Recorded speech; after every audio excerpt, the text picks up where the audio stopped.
नमस्ते, मैं डॉक्टर अमिताभ बैनर्जी, यूएचओ का चेयरपर्सन कि वह हमारे मीडिया पार्टनर है। तो हम आपको कुछ हेल्थ समाचार लाते हैं रोज, हेल्थ इश्यूज के ऊपर। और अभी दो चीज़ काफ़ी नेग्लेक्ट हो रहा है हमारे देश में। एक तो हेल्थ काफ़ी नेग्लेक्ट हो रहा है, जो कि सरकार को जिम्मेदारी लेना चाहिए। धीरे धीरे प्राइवेटाइजेशन कर रहे हैं और अभी कॉरपोरेट कर रहे हैं। अभी हॉस्पिटल में इक्विटी आ गया है। एजुकेशन फील्ड में भी ऐसा हो रहा है धीरे धीरे। अभी एक खबर काफ़ी चिंताजनक था कि अभी शायद पार्लियामेंट में बिल लाएंगे कि एजुकेशनल यूनिवर्सिटीज़ को भी आप प्राइवेट सेक्टर को दे देंगे, उसमें भी कंपनीज को दे देंगे। कंपनीज मतलब प्रॉफिट हो जाएगा पूरा। माने एजुकेशन अभी as a essential requirement, as a right, जैसे हेल्थ हेल्थ का भी एज अ राइट होता है, एजुकेशन एज अ राइट होता है। दो ऐसे बड़े मुद्दे हैं जो कि प्रॉफिट बाद में आना चाहिए, पहले शिक्षा आना चाहिए। और अभी वो ठीक है, चलो प्राइवेट को दे देंगे, पर प्राइवेट में जब प्रॉफिट देखा जाता है तो कई बार काफ़ी कुछ में कमियां आ जाती है, सर्विसेज में कमियां आ जाती हैं। तो अभी आप देख रहे हैं कि इंडिगो का क्या प्रॉब्लम हो रहा है कि प्राइवेट प्रॉफिट में स्टाफ शॉर्टेज हो गया। तो ऐसा तो लोगों के इसमें आ जाता है, न्यूज़ में आ जाता है। पर कई ऐसे एजुकेशन इंस्टीट्यूशंस हैं। अभी जो नवंबर में भोपाल में VIT campus, Vellore institute of technology, ये कैंपस है। इसमें क्या हुआ कि पीलिया केसेस हो गए थे। कई बच्चे छात्र, उनको जॉन्डिस हो गया, आंखें पीली हो जाती है, पीली हो जाती है। ये एक्चुअली इंडिया में होता रहता है, ये हमने खुद इन्वेस्टिगेट किया।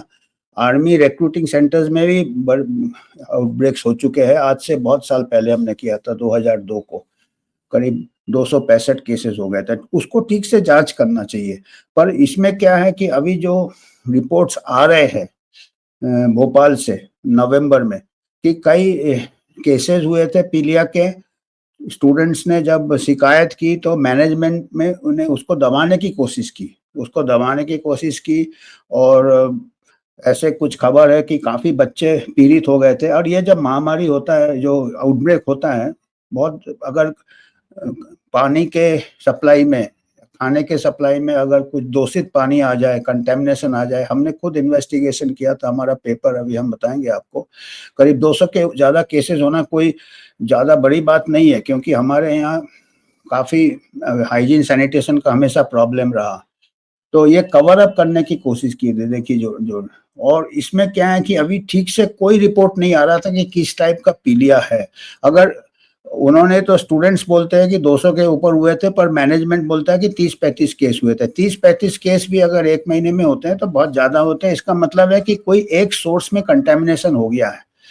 और ये अक्सर क्या होता है, ये वाटर बोर्न हेपेटाइटिस दो, ये देखिए, ये हमने इन्वेस्टिगेट किया था, 2005 का रिपोर्ट है, 2002-3 को हुआ था। इसमें कोई ट्रेनिंग सेंटर में भी हुआ था, बरेली में। इसमें हमारे 265 केस हुए थे। और वाटर बोर्न हेपेटाइटिस जो आउटब्रेक्स होते हैं, अक्सर हेपेटाइटिस ई से होते हैं। ऐसे बीमारी ये क्या है, दूषित पानी से होता है। इसमें हमने जब इन्वेस्टिगेशन किया था, हमने देखा था कि कोई एक बैरक में हो रहा था, कहीं ट्रेनिंग सेंटर में, और उस बैरक में हमने जब पानी टेस्ट किया था तो वो दूषित था। तो फिर पता चला कि उस बैरक में जो पाइपलाइन जा रहा था वो कंटेमिनेशन था सीवेज पाइप के साथ। उसको जब हमने रिपेयर किया, केसेस बंद हो गए। तो ये भोपाल में भी जो हुआ था, इसको एक्चुअली देखना था जड़ से, इसको इन्वेस्टिगेट करना था, क्योंकि बाद में भी हो सकता है। वो सब कुछ नहीं है। फिर हमने सैंपल्स भेजे थे, इसके हमने सैंपल्स भेजे थे, एनआईवी में भेजे थे, फिर दिल्ली में भेजे थे, एफएमसी में भेजे थे। और हेपेटाइटिस ई कंफर्म हुआ था, सीरोलॉजिकल आईजीएम। हेपेटाइटिस ई पानी से होता है, और हेपेटाइटिस ए वो पानी से होता है।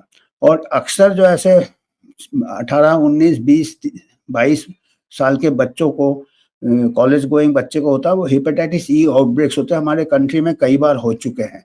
पर यहाँ पे क्या है, मारपीट चालू हो गया। यहाँ पे प्रिंसिपल का या कोई सीनियर जो फैकल्टी का घर में हमला किया, कहीं बसें जला दी, कहीं ऐसे तोड़फोड़ हो गया। तो ये तो गलत है। ये देखिए, ये काफी हिंसा में उतर आए बच्चे। तो ये शायद, इसमें अभी हम बोल नहीं सकते किसकी गलती है। पर इसमें क्या है कि बात को अगर दबाने की कोशिश की जाए, मैनेजमेंट ने दबाने की कोशिश की है, तो उसमें कम्युनिकेशन गैप हो जाता है। अगर ये चीज़ें होती है, पुराने पाइपलाइन्स है, हो सकता है कि अगर ठीक से जाँच करें तो पता चले कि म्युनिसिपैलिटी का ही प्रॉब्लम है, वहाँ जो सप्लाई है। तो मोस्ट लाइकली इसका कोई रिपोर्ट नहीं है कि कौन-सा हेपेटाइटिस है, ए है, ई है और बाकी जो बी और सी ये ब्लड बॉर्न होता है। तो इसमें जाँच ठीक से होना चाहिए और हालाँकि बच्चों बोल रहे हैं, वहाँ पे जो टीम ने बाद में ये किया कि जो रेस्टोरेंट है, वहाँ पे हाइजीन ठीक नहीं है, सैनिटेशन ठीक नहीं है, वाटर सप्लाई ठीक नहीं है। तो इसका तो हमारी तरफ से ये है कि इसका पूरा जाँच होना चाहिए। कई बार हमने भी जब जाँच किया था तो पुराने ब्लूप्रिंट्स नहीं मिलते, पानी अंडरग्राउंड लाइन्स होते हैं, उसके क्रॉस कंटैमिनेशन हो जाते हैं, लीक्स हो जाते हैं। हमारे देश में जो रास्ते का जो हालत है, रास्ते के नीचे जो वाटर पाइपलाइन्स है, उसका भी ऐसा ही हालत हो जाता है।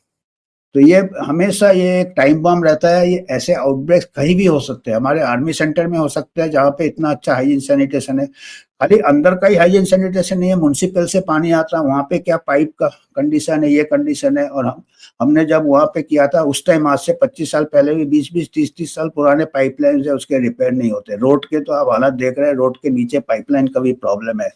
और ये कह रहे हैं मैनेजमेंट कि हमने फ़िल्टर लगा दिया, ये लगा दिया। फ़िल्टर नहीं है, पानी रास्ते में कंटैमिनेटेड ही होना चाहिए।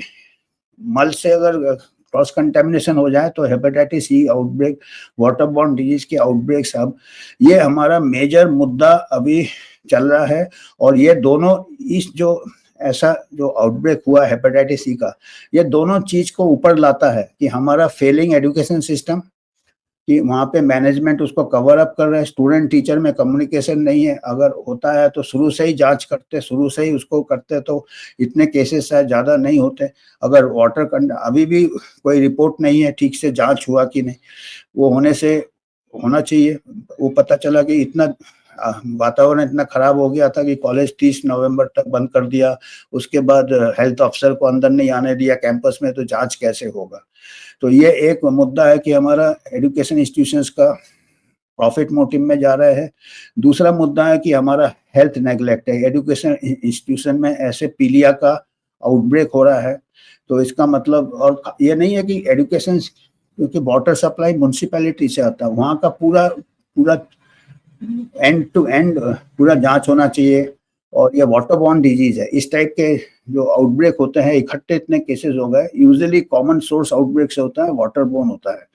इसका जाँच होना चाहिए। तो हमको आज यही कहना था कि इसमें थोड़ा ध्यान दें, एजुकेशन इंस्टीट्यूशंस को थोड़ा, government should take responsibility instead of giving everything to private and privatization. और हेल्थ का भी थोड़ा इम्प्रूव कर, पर्टिकुलरली पब्लिक हेल्थ। हेल्थ में क्या करते हैं, कॉर्पोरेट अस्पताल खोल देते हैं, एम्स खोल देते हैं, वो नहीं। हमारे को पब्लिक हेल्थ सर्विसेज जो है, वाटर सप्लाई, फूड हाइजीन, ये सब ज़्यादा इम्पोर्टेंट है। तो आज हमको यही मैसेज देना था। धन्यवाद। आपको अगर कुछ योगदान करना है तो आप इसमें स्कैन करके दे सकते हैं। हमारा एक नॉन प्रॉफिट ऑर्गेनाइजेशन है, कोई सपोर्ट हम नहीं लेते, कोई फार्मा का या कोई फूड इंडस्ट्री का। आप ही का सपोर्ट से हम आप तक मैसेज लाना चाहते हैं। धन्यवाद।